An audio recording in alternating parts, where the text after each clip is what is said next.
দ্বিতীয়ত তার আমল বিনষ্ট হয়ে যাবে। তাহলে একজন ইমানদারের সবচেয়ে বড় মূল্যবান হাতিয়ার হলো ঈমান। একটা মানুষের সবচেয়ে বড় হাতিয়ার কি? ঈমান। ঈমান আছে তো তার মূল্য আছে, ঈমান নাই তো তার কোনো মূল্য নেই।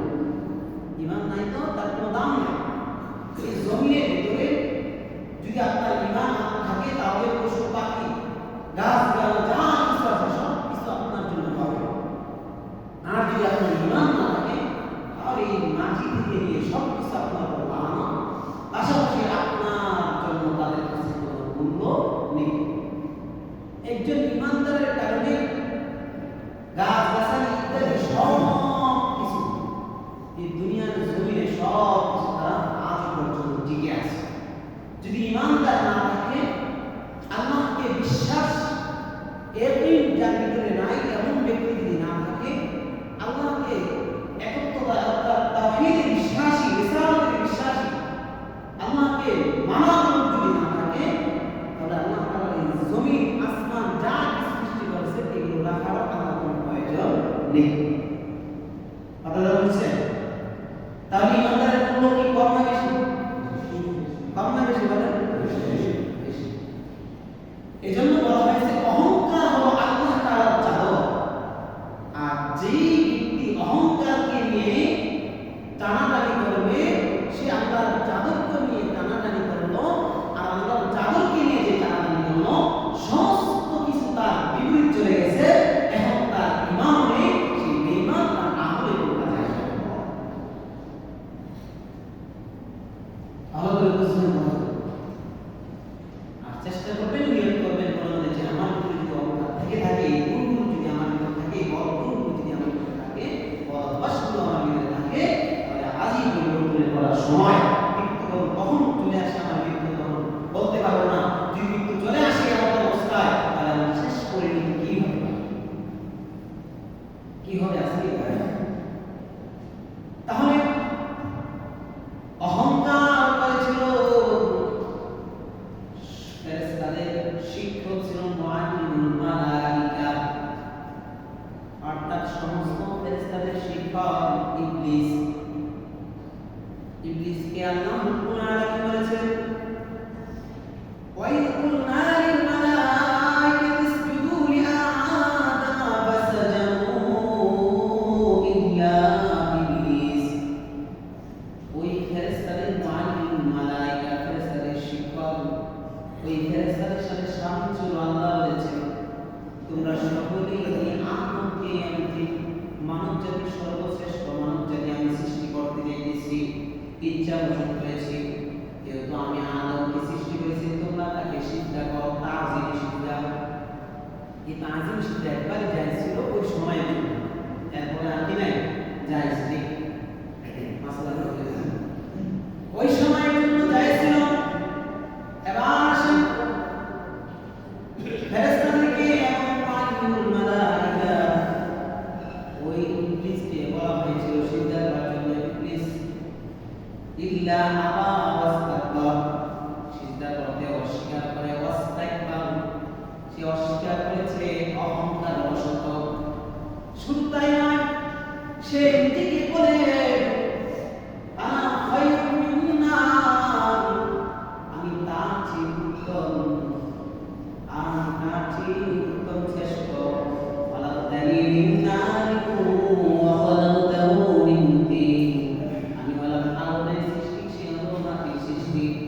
কারণ হলো আগুন সবসময় উপরের দিকে থাকে। যখনই আপনি আগুন জ্বালিয়ে দিবেন, আগুন কি নিচের দিকে যাইতে থাকবে না উপরের দিকে যাইতে থাকবে? ঠিক না?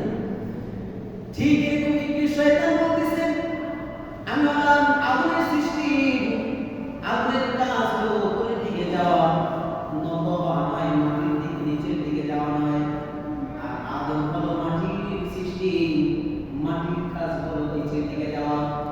দেখেন আল্লাহ বলেছেন সিজদা করতে, ইবলিস অহংকার করে অস্বীকার করে বলতেছে। শুধু অহংকারই করেন নাই, সে আবার বলতেছে আমি তার চেয়েও শ্রেষ্ঠ, উত্তম, তার চেয়েও ভালো। শুধু তাই নয়, কারণ আমি ভালো হওয়ার কারণগুলো হলো আমি হলাম আগুনের সৃষ্টি, সে হলো মাটির সৃষ্টি। এই কথা বলে ইবলিস প্রথম সর্বপ্রথম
করতেছিল, সে মানুষকে বলতেছিল আমার যোগ্যতার বলে আমি এত ধন সম্পদের মালিক হয়েছি।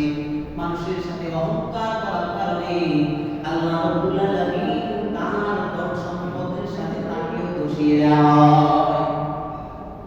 শুধু তাই নয়, অহংকার করেছিল ফেরাউন।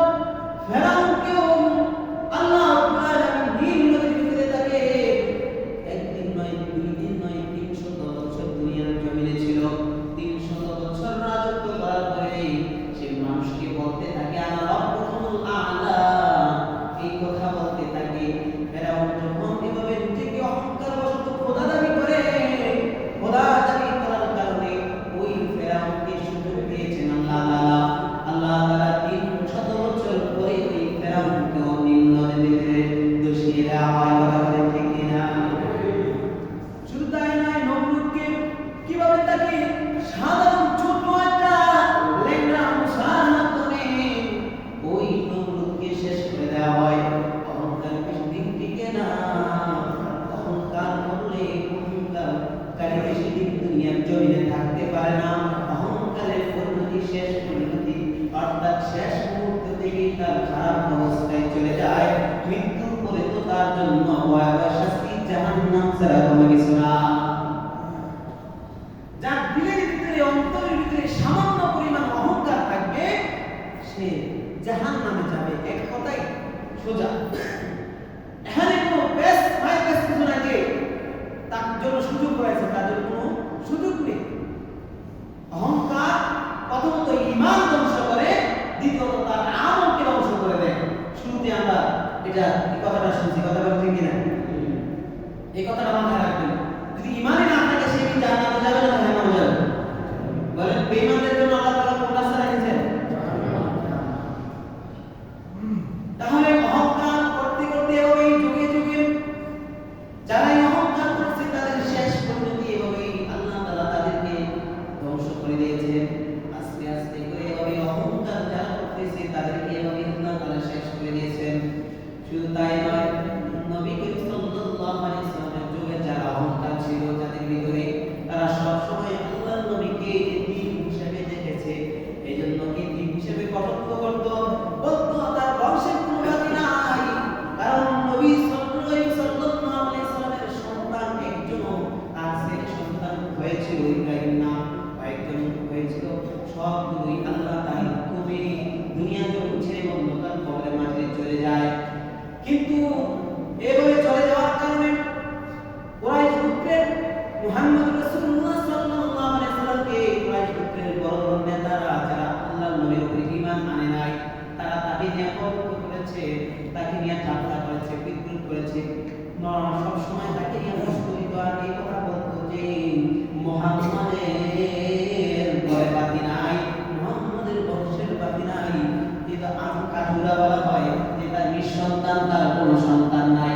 এই কথা বলে বলে মুহাম্মদ সাল্লাল্লাহু আলাইহি ওয়াসাল্লামকে কষ্ট দিয়েছে। এই কষ্ট দেওয়ার কারণে এখানে অনেক বড় ঘটনা হাদিস আছে। সূরাতুল কাউসার আল্লাহ তাআলা নাম করেছে, কাউসার নাম করেছে সূরাতুল ফিলের ভিতরে আয়াত আছে। সেই ঘটনার প্রেক্ষিতে এখানে বিশাল বড় ঘটনা রয়েছে। আল্লাহ তাআলা সান্ত্বনা দিয়েছেন, ও আল্লাহ ইন্না আতাইনাকাল কাউসার, আমি আপনাকে কাউসার দান করেছি। তারা আপনাকে বলতেছে আপনার বংশের কেউ নাই, তাদেরকে আমি বংশ করে দিব, তাদের কেউ থাকবে না। কথা বলেন ঠিক কিনা?